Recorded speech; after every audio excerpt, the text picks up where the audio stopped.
दोस्तों आपने सुना ही होगा, अगर आपको किसी म्यूचुअल फंड में एसआईपी करना है तो आप अपना एसआईपी इन्वेस्टमेंट कभी भी शुरू कर सकते हैं। मार्केट में गिरावट आए तब या मार्केट में तेजी आए तब, लेकिन जो आप एसआईपी इन्वेस्टमेंट कर रहे हैं कभी ना कभी इस पैसे को विड्रॉ तो करेंगे। तो सबसे ज्यादा इंपॉर्टेंट हो जाता है कि अपना जो एसआईपी इन्वेस्टमेंट है उसको कब बंद करें। राइट टाइम, यहां पे देख सकते हो राइट टाइम कौन सा होता है एसआईपी को बंद करने का। तो ये वीडियो बहुत ही ज्यादा पावरफुल होने वाली है। तो जो मैं आपको सिखाने वाला हूं इस वीडियो में कोई नहीं सिखाएगा। 7 इंपॉर्टेंट पॉइंट्स मैं आपको बताने वाला हूं। यहां पे देख सकते हैं 3 दोस्त हैं, 1 2 3।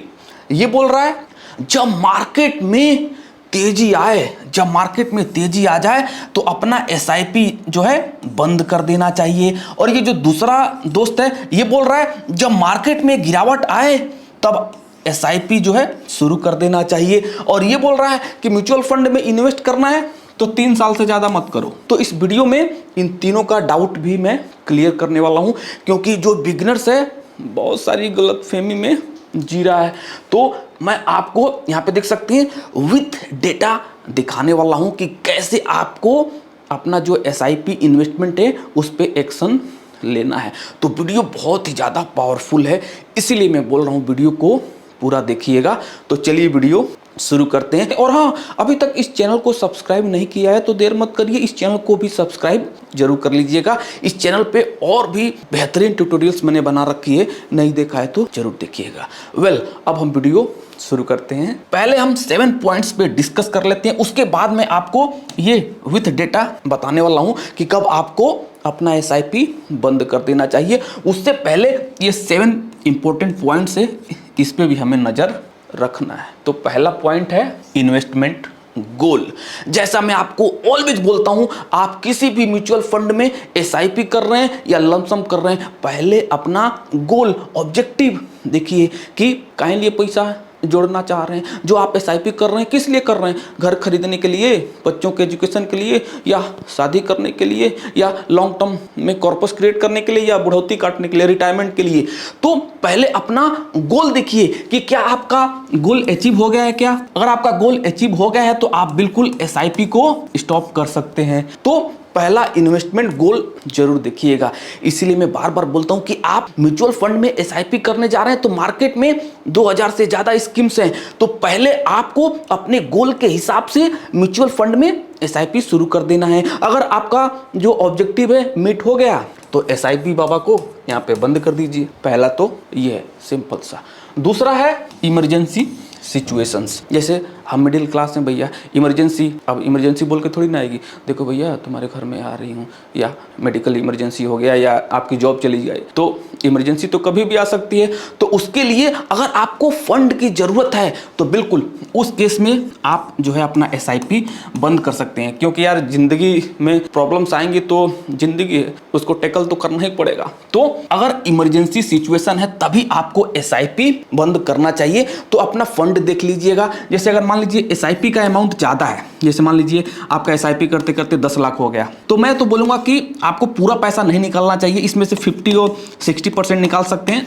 अब कैसी इमरजेंसी ये तो देखना पड़ेगा। तो अगर इमरजेंसी है तभी आपको जो अपना एसआईपी इन्वेस्टमेंट है उसको छेड़ना चाहिए। लेकिन मैं तो भगवान से यही दुआ करूंगा कि सारे लोग मस्त रहें, लेकिन ये तो लाइफ है भैया, सुख दुख आएगा जाएगा, हमें तो उससे लड़ना है और जिंदगी जीना है। तीसरा है पुअर परफॉर्मेंस। अब जैसे मान लीजिए आपने एबीसी म्यूचुअल फंड में एसआईपी कर दिया और 4 से 5 साल आपको एसआईपी करते हो गया, तो आपको क्या देखना है, इस एबीसी का आपको रिटर्न्स देखना है कि यहाँ पे अंडर परफॉर्मेंस तो नहीं कर रहा है। तो जो भी आप स्कीम में एसआईपी करते हैं उसके कैटेगरी से आपको कंपेयर करके देखना है, उसके पीयर से जाके परफॉर्मेंस चेक करना है। अगर पुअर परफॉर्मेंस है तो बिल्कुल इस केस में एसआईपी आपको बंद कर देना चाहिए। दूसरे स्कीम में आपको इन्वेस्ट करने के बारे में सोचना चाहिए, क्योंकि मार्केट में हजारों म्यूचुअल फंड है। तो एक म्यूचुअल फंड में यहाँ पे स्टॉक होने से बेटर है कि दूसरे म्यूचुअल फंड में स्विच होना। एक तो रीजन ये हो सकता है। जो अगला रीजन है सैचुरेशन। अब बहुत सारे लोग क्या करते हैं, हम एसआईपी का ले लीजिए, अब एसआईपी कर रहे हैं, ये देखिए एसआईपी कर रहे हैं। बहुत सारे लोग बोलते हैं मैं रिस्क नहीं ले सकता, मैं इंडेक्स फंड में इन्वेस्ट करूंगा। हाँ ठीक है भैया, इंडेक्स फंड में इन्वेस्ट करिए, लेकिन मैंने देखा है कि 5,000 इन्वेस्ट कर रहे हैं तो एक यहाँ पे एक इंडेक्स फंड यहाँ पे ले लिया और फिर दूसरी कंपनी का यहाँ पे फिर से इंडेक्स फंड ले लिया। तो यहाँ पे देख सकते हो ओवरलैपिंग से आपको बचना चाहिए। बहुत सारे लोग क्या करते हैं, यंग हैं, 10,000 एसआईपी कर रहे हैं तो 5,000 इस स्मॉल कैप में डाल दिया, 5,000 इस स्मॉल कैप में डाल दिया। तो इस तरह से आपको नहीं करना है। अगर आपको लगता है कि भैया जो मैं एसआईपी कर रहा हूं उसमें काफी ज्यादा सैचुरेशन हो गया है या ओवर डाइवर्सिफाइड हो गई है पोर्टफोलियो, तो उस केस में आपको अपना एसआईपी बंद कर सकते हैं। और मैं तो यही बोलूंगा कि फोकस्ड पोर्टफोलियो बनाइए, अपने रिस्क के हिसाब से 4-5 फंड सेलेक्ट कर लीजिए। अगर आपका एसआईपी का अमाउंट ज्यादा है तो मैंने बहुत सारे लोगों का देखा है कि यार 10,000 एसआईपी कर रहे हैं, 10,000 एसआईपी कर रहे हैं और 10 म्यूचुअल फंड एसआईपी यहाँ पे कर रहे हैं, 10 स्कीम्स में इन्वेस्ट कर रहे हैं, ये 10,000 रुपया। कोई फायदा है क्या? इस तरह से नहीं करना है। तो अगर आपका इन्वेस्टमेंट सैचुरेशन है तो बिल्कुल उस केस में भी आप एसआईपी जो है बंद करने के बारे में सोच सकते हैं। अगला है फंड लेवल चेंजेज। जैसे मान लीजिए कोई एबीसी म्यूचुअल फंड स्कीम में आपने इन्वेस्ट किया और इसका जो ड्राइवर है, जो फंड मैनेजर है, इसका अच्छा खासा एक्सपीरियंस है और इस फंड को ये अच्छे से मैनेज कर रहा है। लास्ट 5 ईयर से शानदार अल्फा निकाल के दे रहा है अपने इन्वेस्टर को, अपने कैटेगरी को, अपने बेंचमार्क को अच्छे से बीट कर रहा है। और मान लीजिए किसी दिन ये जो फंड मैनेजर है इस कंपनी से रिजाइन कर देता है, तो इस केस में भी आपको थोड़ा सा अलर्ट होना चाहिए। बहुत सारे लोग बोलते हैं कि फंड मैनेजर चेंज हो गया तो आप भी अपना एसआईपी बंद कर दो, लेकिन आपको ये ध्यान में रखना चाहिए। जैसे मान लीजिए ये एबीसी कंपनी है, जैसे एचडीएफसी एएमसी किया, ये एबीसी स्कीम है और इसका ये जो फंड मैनेजर है यहाँ पे रेजिग्नेशन दिया। तो अगर कोई नया यहाँ पे फंड मैनेजर आएगा तो ऐसा नहीं कि फ्रेशर को उठा के यहाँ पे रख देंगे, लो भैया तुम पैसा मैनेज कर लो। जो फंड मैनेजर आएगा फिर से उसको भी अच्छा खासा एक्सपीरियंस होता है, लेकिन उस केस में क्या होता है, वो अपने हिसाब से गाड़ी ड्राइव करेगा और ये अपने हिसाब से गाड़ी ड्राइव करेगा। तो इस केस में आप थोड़ा सा, अगर आप रिस्क ले सकते हैं तो आप वेट एंड वॉच कर सकते हैं, लेकिन इस केस में भी बहुत सारे लोग क्या करते हैं, एसआईपी बंद करके और उस पैसे को दूसरे स्कीम में अपने रिस्क के हिसाब से इन्वेस्ट करते हैं। तो एक रीजन तो ये है कि अगर फंड लेवल चेंजेज हो रहा है, अगर आपको मालूम है ना कि सेबी भी बीच बीच में लाती रहती है कि भैया 60% आप इक्विटी में ज्यादा इन्वेस्ट नहीं कर सकते हैं, जैसे फ्लेक्सी कैप फंड बना था, तो उस तरह से अगर कोई चेंजेज होता है, फंड मैनेजर चेंज होता है, कंपनी से रेजिग्नेशन देके जाता है, तो इस केस में भी आपको एसआईपी स्टॉप करने के बारे में सोचना चाहिए। अगला जो पॉइंट है मार्केट कंडीशंस। तो देखिए इसको मैं अभी डिस्कस करूंगा, लेकिन अभी मैं आपको बता देना चाहता हूं कि जब भी आप एसआईपी करते हैं तो मुझे लग रहा है कि मार्केट कंडीशन के बारे में ज़्यादा आपको टेंशन लेने की जरूरत नहीं है, लेकिन जब आप लमसम कर रहे हैं तब आपको तो मार्केट का कंडीशन आपको देखना चाहिए कि मार्केट का कंडीशन क्या है, मार्केट का वैल्यूएशन क्या है, तब आपको लमसम करने के बारे में सोचना चाहिए। लेकिन अगर आप किसी फंड में एसआईपी कर रहे हैं और मार्केट में गिरावट भी आ रही है तो आपकी जो एनएवी है यहाँ पे गिरावट में एवरेज आउट हो जाती है। तो मार्केट कंडीशन भी आपको बिल्कुल देखना चाहिए। अभी मैं एग्जाम्पल के साथ आपको बताऊंगा, तब आपको क्लियर समझ में आ जाएगा कि मार्केट कंडीशन भी हमें देखना है। और अगला है मीडिया कवरेज। अगर किसी एएमसी कंपनी से नेगेटिव न्यूज आ रही है, जैसे अभी एक्सिस का आया था फ्रंट रनिंग, यहाँ पे जो ड्राइवर है, जो फंड मैनेजर होता है, क्या होता है, भैया इसके पास पैसा आ रहा है, अब यहाँ पे रिटेल इन्वेस्टर है, अब रिटेल इन्वेस्टर हर मंथ एसआईपी दे रहा है, किसको, ये फंड मैनेजर को, और फंड मैनेजर अपने स्किल्स के हिसाब से यहाँ पे स्टॉक मार्केट में इन्वेस्ट करता है, कौन सी कंपनी में इन्वेस्ट करना है, कब बाई करना है, कब सेल करना है, इस पे डिपेंड करता है। और ये जो रिटेल इन्वेस्टर है इसको कोई फर्क नहीं पड़ता है कि क्या आप ले रहे हो, क्या खरीद रहे हो, ये अपने स्किल्स के हिसाब से बाई और सेल करता है। तो ये फंड मैनेजर क्या होता है, घपला कर देते हैं, कुछ कंपनियों को बाई कर लेते हैं जिसका फंडामेंटल भी अच्छा नहीं होता है। तो अगर किसी स्कीम में मीडिया कवरेज हो रही है, इलीगल एक्टिविटी या फ्रंट रनिंग जैसे अगर न्यूज निकल के आ रही है, तो इस केस में भी आपको अलर्ट हो जाना चाहिए। और आप एसआईपी कर रहे हैं, आप मेहनत से पैसा कमा रहे हैं, तो अगर आपको थोड़ा बहुत भी डाउट लग रहा है कि यार नहीं, इसका मैनेजमेंट अच्छा नहीं है, इसमें पंगा हो रहा है तो बिल्कुल भैया पैसा है। तो जैसे मैं आपको बताया ना कि मार्केट में बहुत सारे स्कीम्स हैं, तो उनमें हम इन्वेस्ट करेंगे, रिस्क क्यों लेना। लेकिन याद रखिएगा ये मीडिया वालों पे भी ज़्यादा आपको ट्रस्ट नहीं करना चाहिए। जो आप न्यूज़ कंज्यूम कर रहे हैं उसको भी वैलिडेट करना बहुत जरूरी है। लेकिन याद रखिएगा अगर आप किसी भी स्कीम में SIP कर रहे हैं, अगर आप उसमें थोड़ा सा भी कॉर्पोरेट गवर्नेंस इलीगल एक्टिविटी जैसी न्यूज आ रही है, तो मैं तो यही बोलूंगा कि भैया हम मेहनत से पैसा कमाते हैं, 2000 3000 5000 10,000 बचा के इन्वेस्ट करते हैं और उस पैसे को हम ऐसे बर्बाद नहीं होने देंगे। देख सकते हैं ना जो फ्रैंकलिन वाला डेट का जो डिफॉल्ट मारा था, 10 दिन पहले ही बहुत सारे बड़े बड़े लोग 10,000 करोड़ विड्रॉ कर लिए थे और एक हफ्ते में डिफॉल्ट की न्यूज आई। फंसा कौन? Retail investor. अब उनका पैसा अब लाइन में लगे हैं, मिलेगा तो सही लेकिन लेट मिलेगा। तो आप रिटेल इन्वेस्टर हैं, आपको स्मार्ट बनना है और स्मार्ट कौन बनाएगा? मैं बनाऊंगा। तो जब भी आप किसी भी स्कीम में SIP कर रहे हैं तो आपको अलर्ट रहना है। अगर थोड़ा सा भी पंगा है तो चलो भैया टाटा बाय बाय, दूसरी स्कीम में इन्वेस्ट करेंगे। तो ये रहे 7 पॉइंट्स। अब मैं आपको एग्जाम्पल के साथ इन तीनों का जो डाउट था क्लियर करने वाला हूं। उससे पहले आप लोगों से रिक्वेस्ट है कि अभी तक इस वीडियो को लाइक नहीं किया है तो लाइक जरूर कर दीजिएगा। लाइक करने से मुझे मोटिवेशन मिलता है, तो आप लोग इस वीडियो को लाइक जरूर कर दीजिएगा। तो ये देखिए 3 दोस्त हैं। अब यहाँ पे देखिए कोई ए है, चलो ए ले लेते हैं। ए जो है 2000 में 10,000 SIP करा। यहाँ पे जब मार्केट में गिरावट आई थी, यहाँ पे देख सकते हैं जब मार्केट में गिरावट आई, यहाँ पे देख सकते हैं निफ्टी ने यहाँ पे अराउंड 15% का निगेटिव रिटर्न्स दिया। फिर अगले साल 16% का निगेटिव रिटर्न्स दिया। 2002 में 3% का रिटर्न्स दिया। इसने 3 साल तक अपना SIP कंटिन्यू रखा। 3 साल तक 10-10 हज़ार देता गया। फिर अगले साल यहाँ पे देख सकते हैं 71% का रिटर्न्स निकाल के दिया यहाँ पे 2003 में। कौन? निफ्टी 50। तो अब ये देखिए 4 साल में इसका 10-10 हज़ार देख सकते हैं बेहतरीन रिटर्न्स निकाल के दिया। लेकिन यहीं पे अगर वो 3 साल के लिए SIP करता यहाँ पे सिर्फ 2000 2001 2002 तो कितना रिटर्न्स मिलता बताइए? निगेटिव रिटर्न्स मिलता। तो आपको समझ में क्या आ रहा है कि जब भी मार्केट में गिरावट आए तो बिल्कुल आपको SIP करते रहना है। मार्केट में कभी ना कभी तो तेजी आएगी। फिर देखिए यहाँ पे ये एक बी है, इसने अपना SIP यहाँ पे शुरू करा। यहाँ पे 2003 में जब यहाँ पे मार्केट ने 71% का रिटर्न्स निकाल के दिया और यहाँ पे इसने 10,000 अपना SIP शुरू किया। फिर देखिए 2004 2005 2006, तो अगर हम एवरेज देखें तो इसको भी अच्छा खासा रिटर्न्स यहाँ पे मिला। लेकिन 2003 से 2007 तक इसने SIP करा और यहाँ पे देख सकते हो 2008 में गिरावट आ गई। वहीं पे ये अपना SIP अमाउंट यहाँ पे 5 इयर्स कर देता तो ये जो यहाँ पे रिटर्न्स इसको मिल रहा है, यहाँ पे देख सकते हो 50% का यहाँ पे लॉस हो गया। यहाँ पे 10-10 हज़ार का SIP करा और 2008 में जो लेमन ब्रदर का क्राइसिस आया था इसमें 50% का गिरावट आ गया।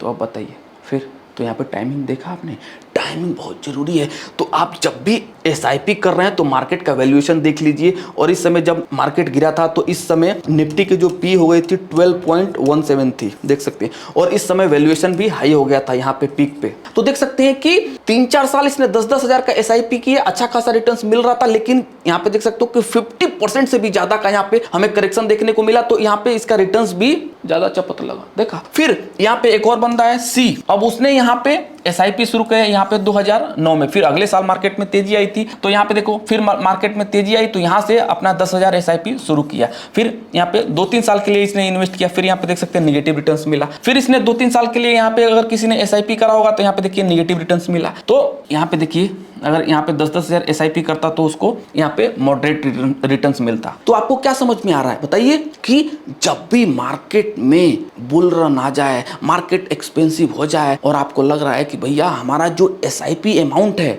उसमें अच्छा खासा रिटर्न्स मिल रहा है। जैसे मार्केट में देखिए ऐसा नहीं है कि मार्केट भागेगा ही, अगर गिरेगा तो गिरता ही रहेगा, नहीं, ये चलता रहेगा। तो जो पहला दोस्त है उसने क्या बोला था कि जब भी मार्केट में, तीनों का जो मिथ है उसको मैं अभी क्लियर करता हूं। पहला है कि जब भी मार्केट में तेजी आए तो अपना SIP बंद कर देना चाहिए। मेरे हिसाब से देखिए नहीं, जैसे मान लीजिए उसने बोला यहाँ पे तेजी आ गई तो अपना SIP यहाँ पे बंद कर देना चाहिए। तो पहले अपना गोल देखिए, पहला अपना ऑब्जेक्टिव देखिए। तो जैसे मान लीजिए यहाँ पे 10,000 यहाँ पे किसी बंदे ने यहाँ पे SIP करा और अगले साल यहाँ पे करेक्शन देखने को मिला, अगले साल यहाँ पे करेक्शन देखने को मिला, तो 4 साल तो यहाँ पे 10-10 हजार का SIP करा इसने। तो ये बोल रहा है कि जब भी मार्केट में तेजी आ जाए तो SIP बंद कर देना चाहिए। तो इस केस में 10-10 हजार किया और अगले साल यहाँ पे देख सकते हैं कि निगेटिव रिटर्न्स मिला। और ये जो है 10 से 15 साल के लिए इन्वेस्टमेंट कर रहा है। इसका ऑब्जेक्टिव जो है 15 साल का है, क्योंकि ये रिटायरमेंट के लिए कॉर्पस क्रिएट करना चाहता है। तो इस केस में ये क्या करेगा, मार्केट में गिरावट आ गई तो इसमें इसके पास पैसा बचा हुआ है तो लमसम करेगा और SIP यहाँ पे बंद नहीं करेगा। इसको मालूम है कि भैया मार्केट आज नहीं कल तो बढ़ेगा ही बढ़ेगा, और देख सकते हैं आज मार्केट 20,000 के ऊपर है। तो ये जो है यहाँ पे लमसम करेगा और अपना SIP बंद नहीं करेगा। तो यहाँ पे जो मार्केट गिरा है इसकी NAV भी तो सस्ते में मिलेगी, जो NAV की यूनिट है वो भी तो सस्ते में मिलेगी। तो आपको यहाँ पे सीखने को क्या मिल रहा है कि पहले अपना ऑब्जेक्टिव, गोल, रिस्क देख लीजिए और फंड देख लीजिए। तो इसका ऑब्जेक्टिव है रिटायरमेंट के लिए और इसका इन्वेस्टमेंट होराइजन भी लॉन्ग टर्म है। तो मार्केट में गिरावट आए तो आपको SIP बंद नहीं करना चाहिए, फंड है तो लमसम करना चाहिए। तो फर्स्ट आपको समझ में आ गया कि भैया ऐसा कोई रूल नहीं है कि जब मार्केट में तेजी आ जाए तो SIP बंद कर दो और जब गिरावट आए तो शुरू कर दो। वहीं पे जैसे मान लीजिए ये बोल रहा है कि मार्केट में जब तेजी आ जाए तो अपना SIP यहाँ पे बंद कर देना चाहिए, लेकिन वहीं पे यहाँ पे देख सकते हैं कि मार्केट में गिरावट आ गई और फिर से यहाँ पे इसने SIP शुरू किया। तो जब ये मार्केट गिरा था उस समय तो उसको बेनिफिट नहीं मिलेगा, फिर यहाँ पे जब SIP शुरू करेगा तो फिर NAV की यूनिट भी तो बढ़ी मिलेगी। तो ये बिल्कुल गलत है कि मार्केट में तेजी आ जाए तो SIP बंद कर दो और नीचे आ जाए तो SIP शुरू कर दो। नहीं, आपको थोड़ा स्मार्ट बनना पड़ेगा, आपको थोड़ा पढ़ना पड़ेगा, आपको थोड़ा सीखना पड़ेगा कि अपना इन्वेस्टमेंट होराइजन देखिए कि आपका इन्वेस्टमेंट होराइजन क्या है, 5 साल 10 साल, उसके हिसाब से आपको रिएक्ट करना है। तो पहला है जब भी मार्केट में तेजी आ जाए तो पहले अपना इन्वेस्टमेंट होराइजन देखिए। अगर आपका इन्वेस्टमेंट होराइजन लॉन्ग टर्म है तो आपको अपना SIP जो है बंद नहीं करना है। गिरावट में आपको लमसम करने के बारे में सोचना चाहिए, जिससे आपकी जो NAV की यूनिट है दबा के मिलेगी, और SIP बंद नहीं करना है जिससे आपकी NAV की जो यूनिट है एवरेज आउट हो जाएगी और फिर यहाँ पे अगले साल जब मार्केट दौड़ेगा तो आपको बेहतरीन रिटर्न्स मिलेगा। और दूसरा है जब भी मार्केट में तेजी आ जाए, यहाँ पे जब मार्केट में तेजी आ जाए तो अपना SIP इन्वेस्टमेंट यहाँ पे बंद कर देना चाहिए। लेकिन यहाँ पे देख सकते हैं मार्केट में तेजी आ गई, यहाँ पे SIP बंद कर दिया और यहाँ पे गिरावट आ गई, राइट। फिर यहाँ पे मार्केट में तेजी देखने को मिली तो फिर यहाँ से SIP शुरू करेगा तो ये जो गिरावट है इसका बेनिफिट तो नहीं मिला। फिर यहाँ से SIP शुरू करेगा तो यहाँ पे NAV की यूनिट बढ़ी मिलेगी, तो देख सकते हैं तो इसका भी कोई बेनिफिट नहीं है। और तीसरा है, बहुत सारे लोग बोलते हैं कि म्यूचुअल फंड में इन्वेस्ट करना है तो 2-3 साल के लिए इन्वेस्ट करिए। तो 2-3 साल के लिए इन्वेस्ट करना है तो मैंने आपको बताया ना कि अपना रिस्क और ऑब्जेक्टिव देखिए और किस फंड में आप इन्वेस्ट कर रहे हैं। तो अगर आपको 2-3 साल के लिए इन्वेस्ट करना है तो जैसे देख लीजिए मार्केट में गिरावट आया तो आपको यहाँ पे 3 साल के लिए इन्वेस्ट किया तो आपको क्या मिला, लेकिन अगले साल थोड़ा सा वेट करते तो यहाँ पे बेहतरीन रिटर्न्स मिला। तो इस केस में अगर आपका इन्वेस्टमेंट होराइजन 3 से 4 साल का है तो आपको क्या देखना है, मार्केट का वैल्यूएशन देखना है और मार्केट में गिरावट आ रही है क्या। अगर मार्केट गिरा हुआ है तो बिल्कुल आपको SIP शुरू कर देना चाहिए, SIP शुरू कर देना चाहिए। ऐसा नहीं कि यहाँ पे SIP शुरू किए और आपका इन्वेस्टमेंट होराइजन 3 साल है तो 2009 में इन्वेस्ट किया, 2010 में इन्वेस्ट किया, 2011 में निगेटिव रिटर्न्स मिला, एक्साइटमेंट में आए थे, अरे मार्केट में देखो यार 75% का रिटर्न्स मिला, यहाँ पे SIP शुरू कर दिया 10-10 हजार की, 3 साल के लिए इन्वेस्ट किया, यहाँ पे निगेटिव रिटर्न्स मिला। तो मार्केट सेंटीमेंट देखा नहीं, जब मार्केट में तेजी आई थी तब याद आया कि SIP करना है और फिर 3 साल SIP किया तो फिर तीसरे साल नेगेटिव रिटर्न्स मिला, देख सकते हैं। तो मार्केट का कंडीशन देखना है। अगर आपका इन्वेस्टमेंट होराइजन कम है तो फिर देख सकते हैं अगले साल थोड़ा सा वेट करता तो यहाँ पे बेहतरीन रिटर्न्स मिलता। तो मैं तो बोलता हूँ कि म्यूचुअल फंड में आप इन्वेस्टमेंट कर रहे हैं, आपको गोल्डन एक मंत्र मैं दे रहा हूँ, जब भी आप किसी भी स्कीम में इन्वेस्ट करते हैं तो लॉन्ग टर्म के लिए इन्वेस्ट करिए। जैसे मान लीजिए 5 to 8 ईयर्स के लिए आपने इन्वेस्ट किया तो अपना SIP शुरू करिए। गिरावट आ जाए, जैसे 2020 में गिरावट आई थी, यहाँ पे गिरावट आई थी, यहाँ पे गिरावट आई थी, यहाँ पे गिरावट आई थी, यहाँ पे गिरावट आई थी, अगर आपके पास फंड है तो बिल्कुल आपको जो है लमसम करना चाहिए और अपना SIP जो है बंद नहीं करना चाहिए। 2-3 साल के लिए अगर आपको म्यूचुअल फंड में इन्वेस्ट करना है तो अपना रिस्क और गोल जरूर देखिएगा। मैंने आपको सारा कुछ बता दिया कि मार्केट जो है जाता तो ऊपर ही है, तो इस तरह से आपको अपना SIP प्लान करना है। आशा करता हूँ ये वीडियो आपको पसंद आई होगी। वीडियो पसंद आई है तो वीडियो को लाइक जरूर करिएगा। ये वीडियो कैसी लगी वो भी आप लोग कमेंट बॉक्स में जरूर बताइएगा। तो मिलते हैं किसी दूसरे वीडियो में। Thank you.